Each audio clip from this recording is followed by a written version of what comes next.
Congratulations, you made it to the last video in the series. We are on part 9 now, psychosocial needs.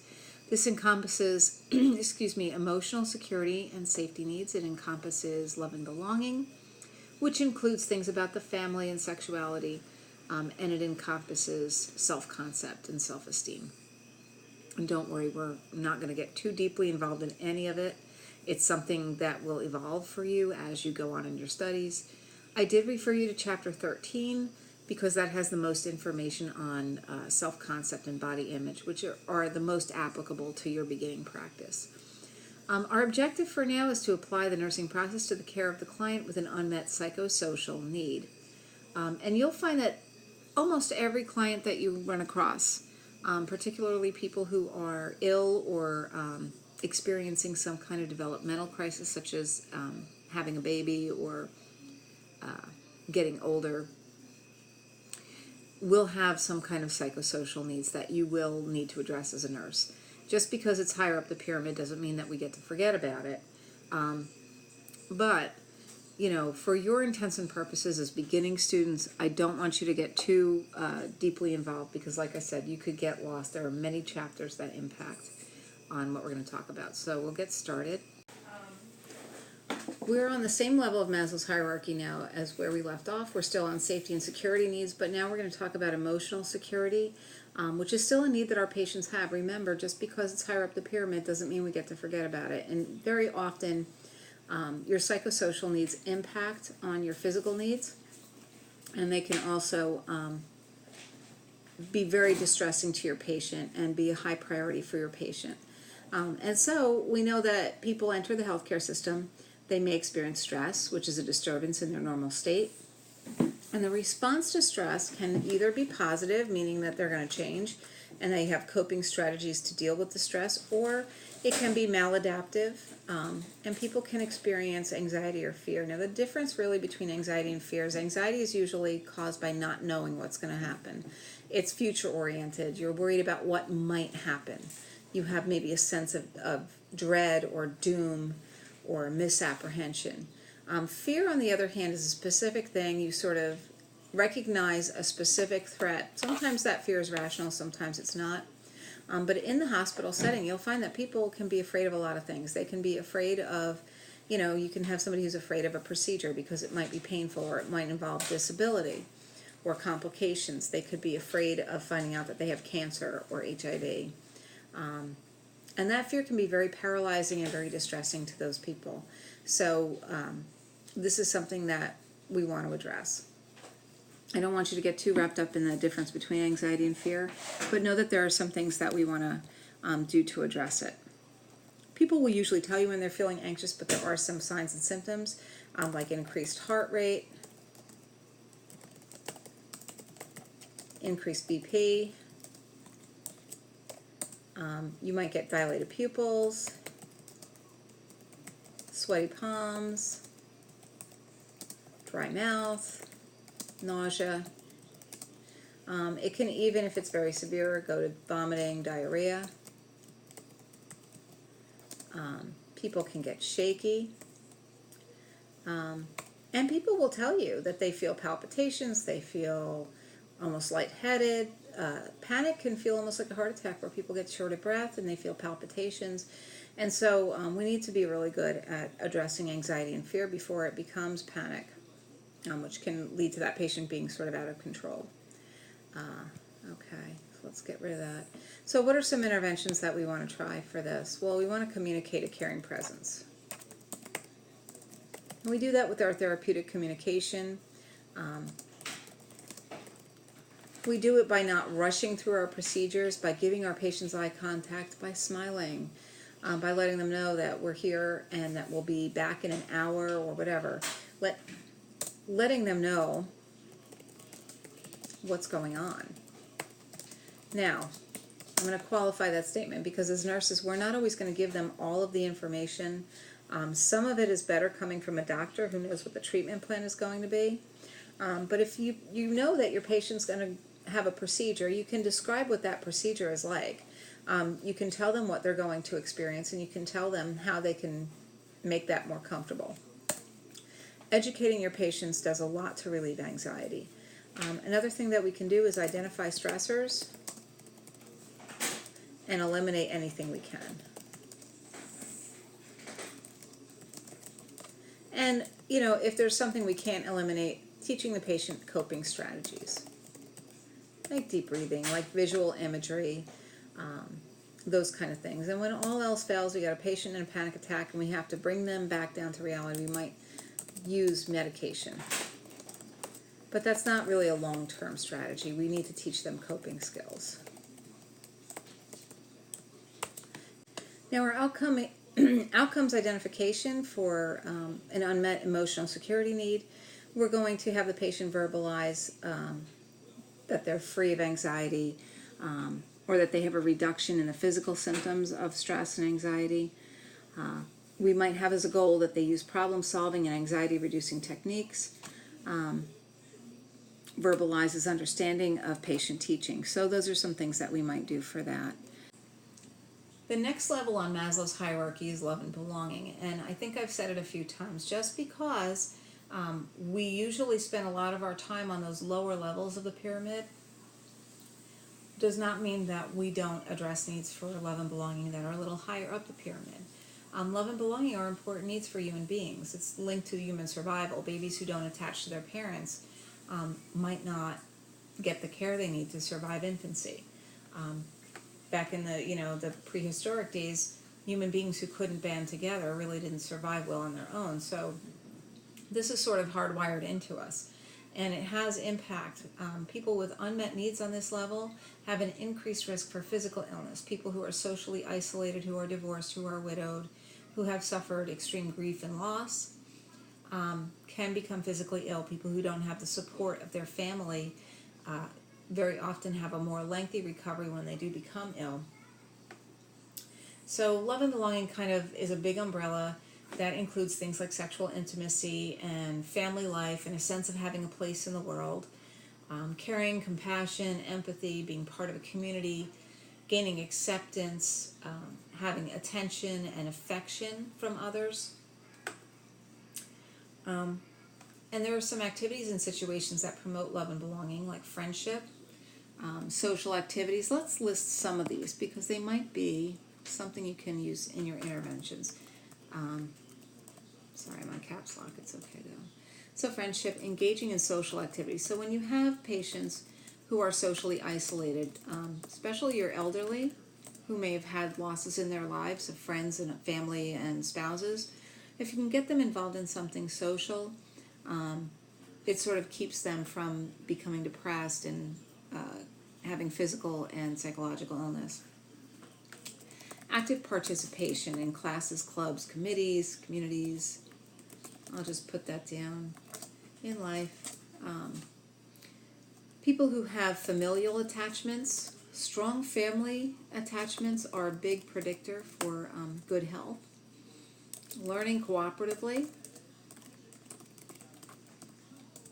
and working with others.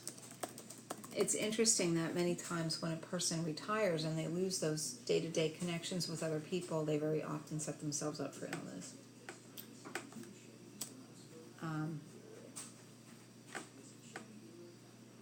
Unmet needs.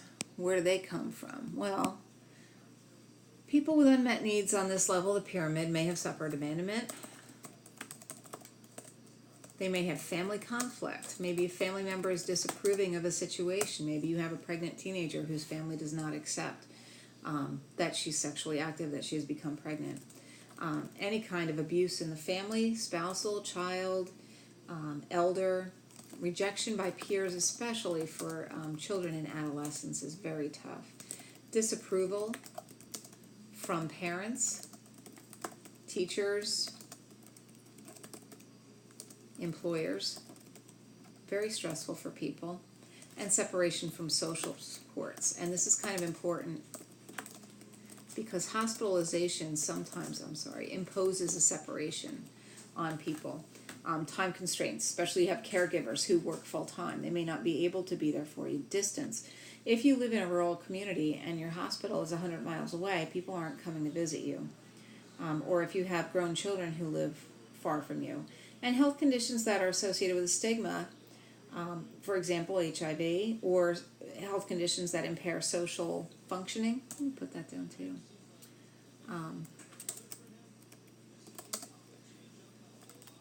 People with colostomies who don't want to go attend social events because they're afraid of leakage or smell.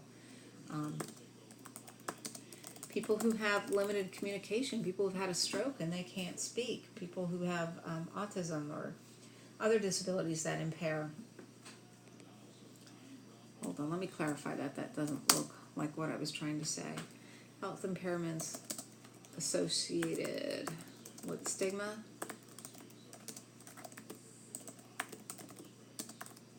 Impairment in social functioning or limited communication.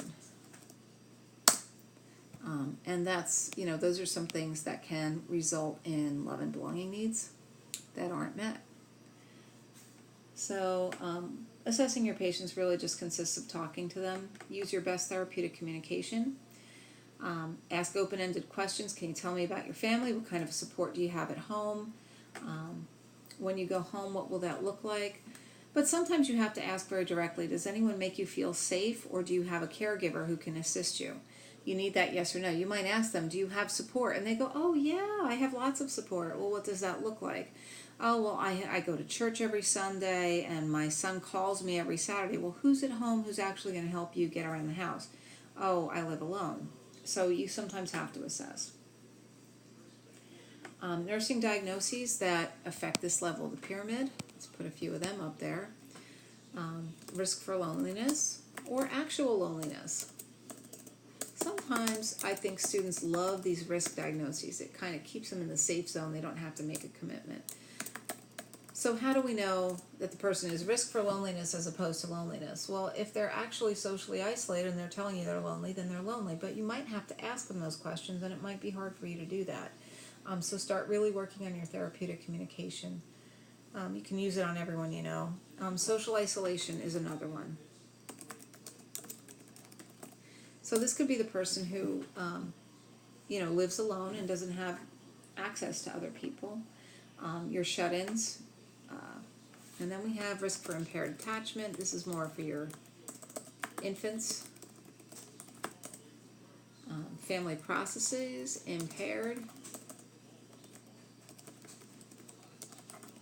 Or impaired family processes. Grieving, obviously the loss of a loved one involves a lot of grieving, and impaired social interaction are all diagnoses that apply. So what's the nurse to do about it? Well, in most cases, what's going to happen is we encourage the patient to express their feelings.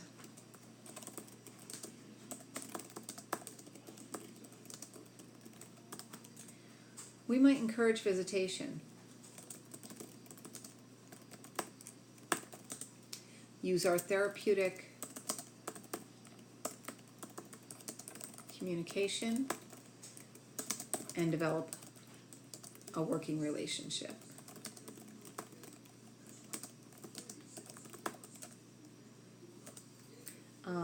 You want to promote the family involvement. Sometimes when people can't get visitors, for example, I'll give you an example from my practice. When I was working maternity at Lourdes, we had a large military population, and these women were giving birth, and their spouses were deployed in Afghanistan. So we would use technology sometimes to allow for that type of visitation through Skype. And Skype was pretty new. It was like 2007, 2008. But sometimes that happens. Promoting opportunities for socialization.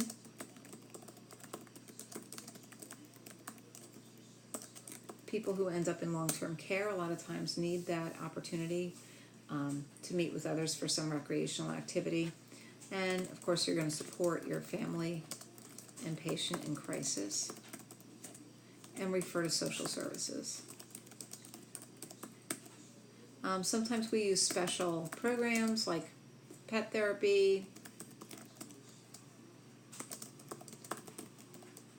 volunteers. Sometimes we use peer support groups. Patient feels isolated because they're going through something that no one else has, post-traumatic stress disorder, something like that. And we get them involved with other people who suffer from the same things.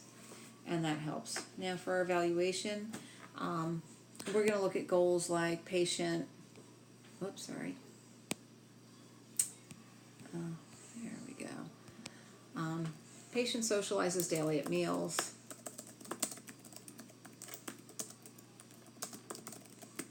Mostly we're just going to use our therapeutic communication to see if that person is, if that person's needs are closer to being met. So the last level of Maslow's pyramid that we're going to be interested in is self-esteem. And self-esteem is the need for people to think well of themselves. It has to do with their idealized image and their realistic self-appraisal. If there's a big gap between what they wish they were and what they actually are, self-esteem does tend to suffer. And there are many threats to patients in the healthcare system to self-esteem. And there are a few things that we're going to look at. Your self-concept, for one. Oops, sorry.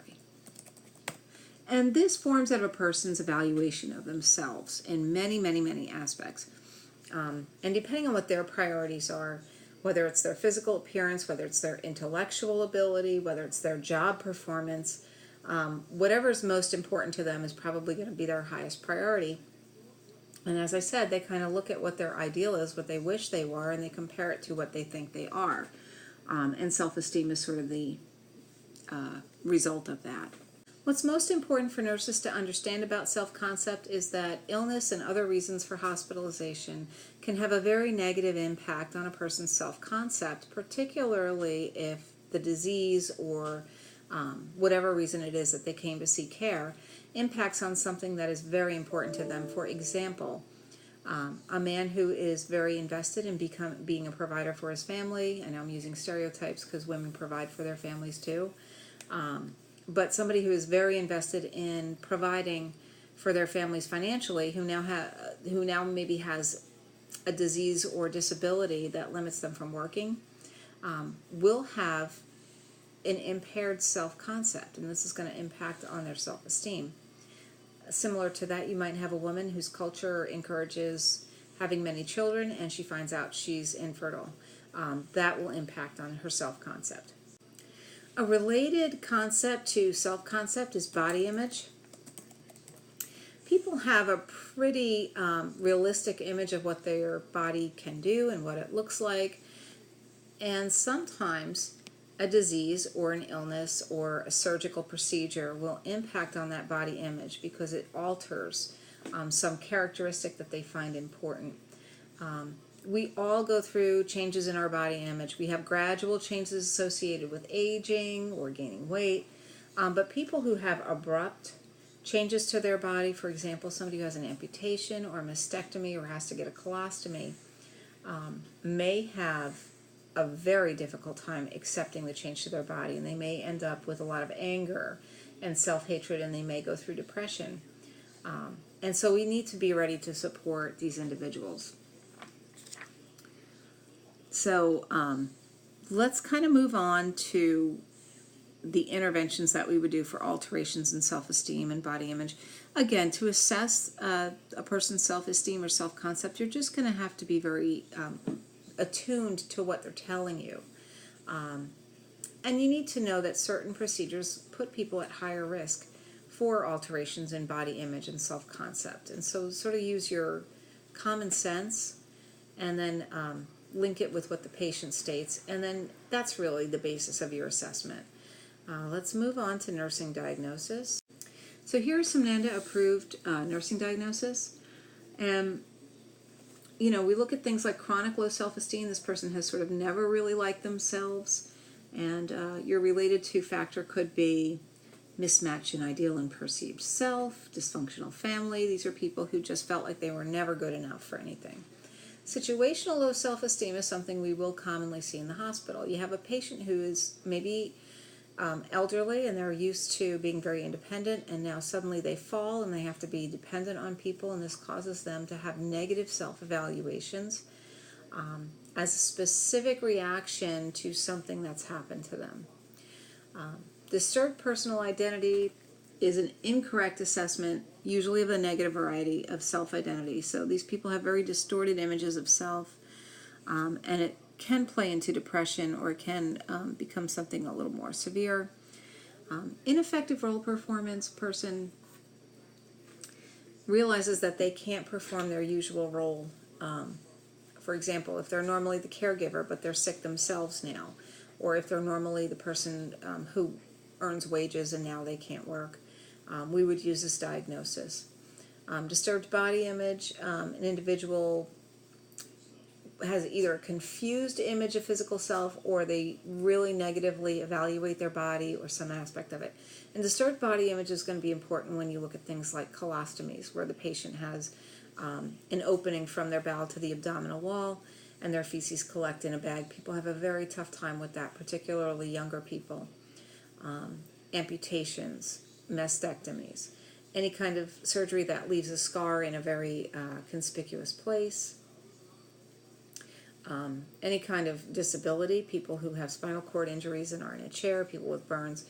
So there are many patients in the hospital who may end up with a disturbed body image, and there are lots of interventions that we can do for them.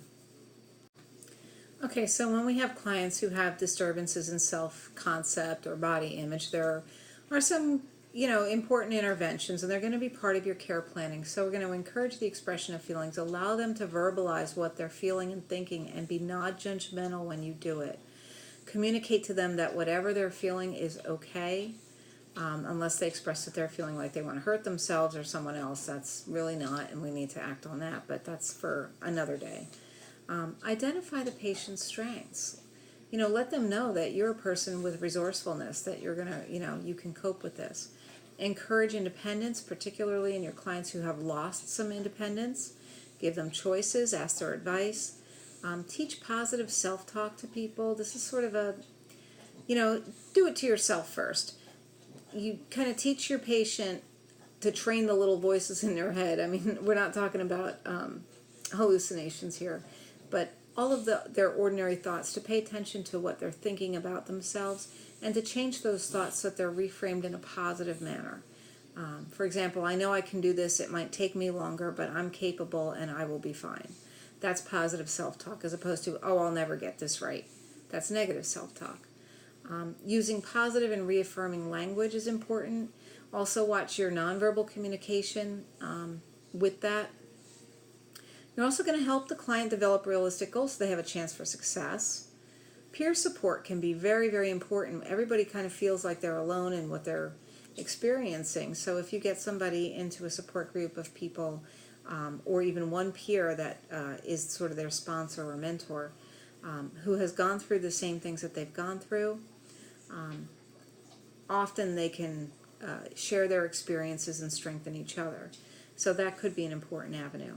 And then when we're talking about people who have disturbed body image related to a procedure or an accident or whatever, we're going to try and encourage that patient to look at the incision or ostomy. And when you do this, go in baby steps. I mean, never try to force people. And the other thing that I really want you to take from this, watch your own facial expressions. You always want to communicate, no matter what you see, that this person is worthy of your respect and approval. So whether it's, an ostomy and you kind of find that distasteful, or if it's a mastectomy and you think, thank God it isn't me, your face has to communicate, and your body language and your tone of voice and your gestures have to communicate to that person that you are still worthy of my respect, and I care about you, and I look at you as a whole person with an incision, with an ostomy, and not as a disgusting procedure that I have to perform. And you really, you're going to start to train yourselves to think that it's not disgusting so much as it is maybe unfortunate for that person who has to live that experience. So with that having been said, I mean, I'm sure you can kind of guess evaluation. We're going to look to see if they have resolved these issues. Can they verbalize their feelings? Maybe a goal for them was that they could identify 3 coping mechanisms or strengths, things that they do well. Maybe we wanted to encourage independence, and so we allowed the patient choices. So you're going to evaluate the patient on that basis.